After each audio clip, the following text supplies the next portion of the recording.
Welcome to our special episodes of Minds in Motion, where engineering isn't just about equations, it's about stories, journeys, and spark that happens when experience meets curiosity. And today, we are taking you to quantum heights, soaring beyond the limits of innovation. We have our two incredible professors of MMCOE Pune. One of them works in the world of algorithms, networks, and the clouds that don't bring rain. Dr. Manisha R ma'am, the head of AIDS department at MMCOE.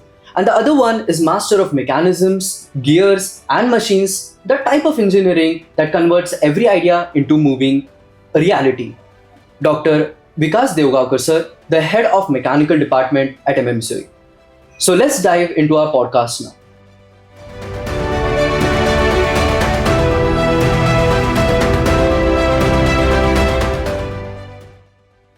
Both of you started your journeys decades ago when the technology looked quite different. Let's say your career paths were novels, then what would your first chapter look like and what will be its opening scene? Atharva, I would like to say something about this. If my career would be were a novel, the title would be Foundations of Curiosity, wherein I picture myself standing in between theory and practice, equipped with academic knowledge, but curious about what is going to happen in the real world. Yes, actually, at the starting of my career, when I walked in the classroom and just seen all curious faces, Mhm. and I was also a bit nervous at that time because that was my first lecture, Okay. and I have just started with the let's write our first program, Hello World. Yeah. And that time we used to use floppy disk. There was no projector, only Mhm. chalk and board. We used to write the programs on boards, Yes. and it was like very different experience than the current one.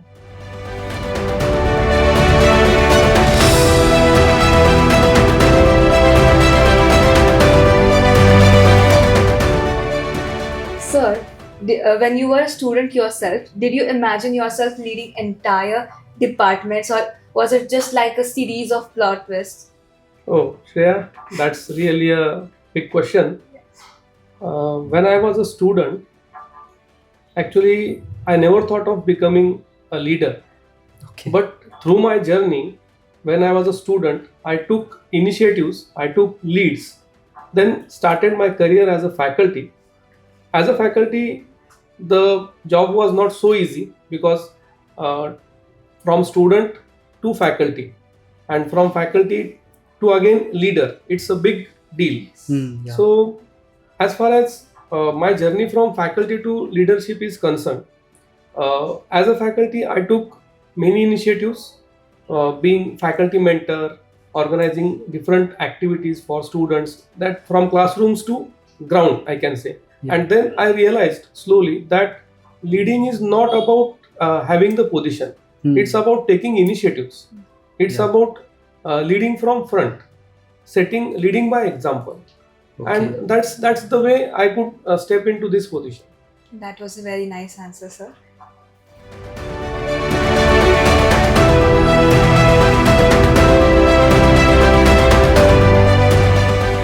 Ma'am, do you remember the first engineering project that you did or any experiment you performed during your college days and whether it was successful or it hilariously failed, which made you feel like, yes, I'm an engineer now? Yes, I definitely remember that moment. Okay. It was early of my career when I have started teaching data structure.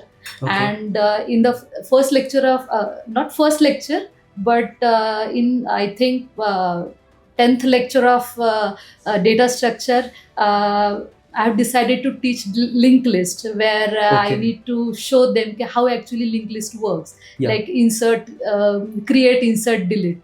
And then I've stayed whole night and I have prepared that code. My And God. in the class, when I come up with the whole setup, and then when I opened that code and I'm trying to show that like how a linked list works, so like I have seen that program get crashed and I'm Oh not my able God. to see the output of linked list. So Students stared at me, I am stared at students, and what is going on Oh in my the God. class. So when I've gone through when I've done the debugging of that code, actually students are also with me, and at that time we found that the addresses are not properly initialized. Okay. So at that time I laughed and I said, "Welcome to the world of pointers." Yeah. So then we have debugged it, and then we got the correct output of linked list. Oh, it's a nice experience.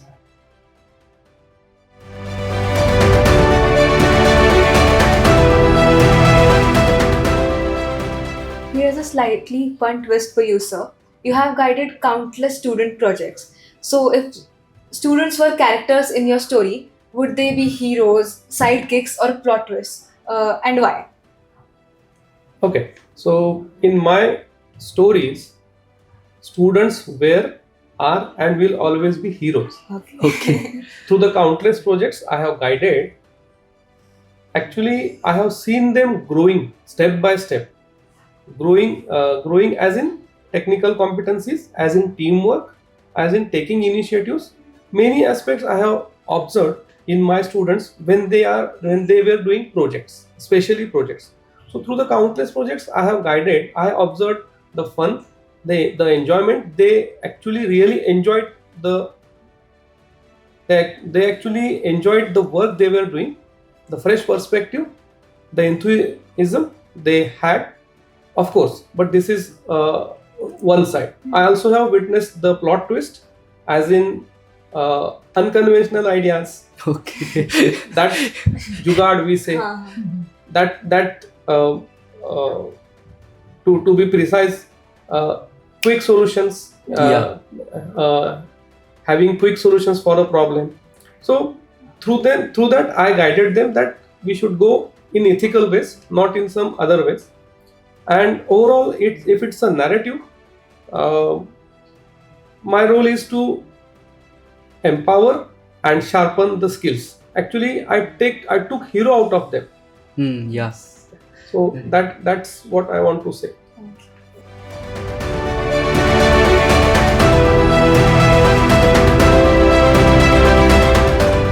Ma'am, this question is for you specifically.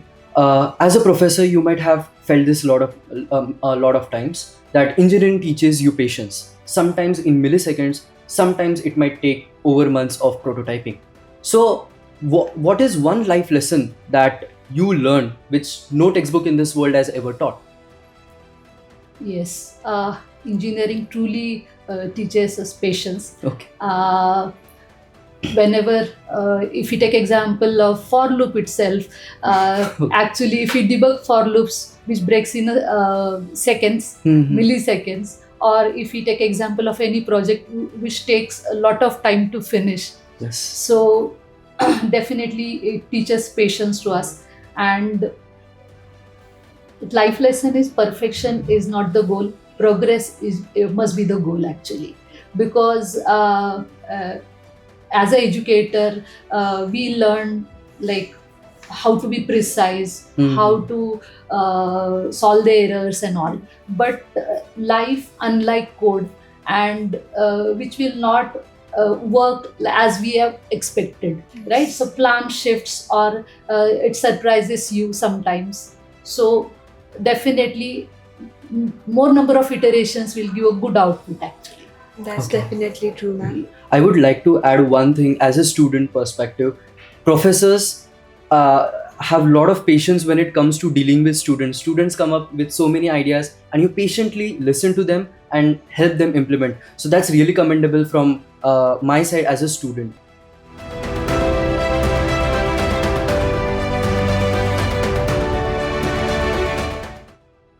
Sir, have you ever had a student suddenly get it in such a way that made you think this is exactly why I teach?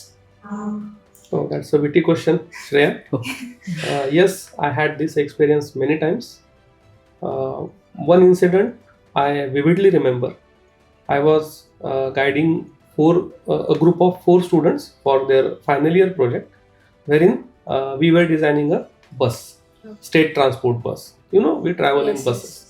So we were designing that, and we were calculating section modulus for sidebars. and they were stuck up. They were stuck up for weeks together. And one fine morning, these fellow people came with me, came to me, and the spark in their eyes I could easily figure out that way. And they said, "Sir, this concept you have taught us in class, but this concept we have tried to apply." And as I saw the solution, they have done it. I was actually it was that wow moment. This is why I teach basically. Okay. So I had many such memories or incidents that way, wherein students could come up actually the way the concepts I have taught them, and the applications they were designing or they were doing those things. So they could easily relate the concepts that were taught in class and that they were practically experiencing. So this is why this was the or this is the moment where I feel this is why I teach. Yeah. So it is not about only transmitting the knowledge, but creating an environment wherein the student will feel, yeah, I am being empowered, I am understanding something. So overall, it's a student at nuclear, right? Yes. So that's what philosophy I have personally in my life as well as at my department as well. That must be a great feeling, sir.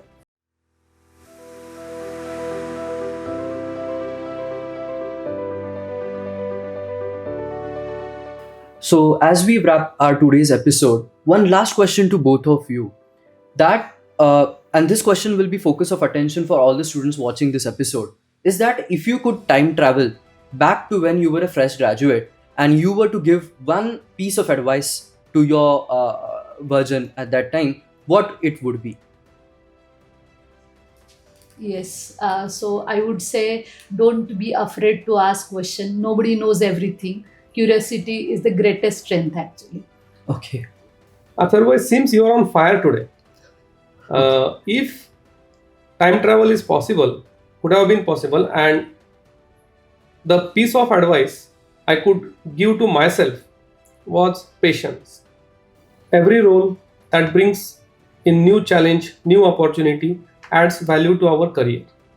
As a young graduate, I was actually eager to prove myself, but patience is the key. Every portfolio, every challenge you handle, that adds value to your career, that develops you as a person who you are today. Okay. Through this journey, I have learned that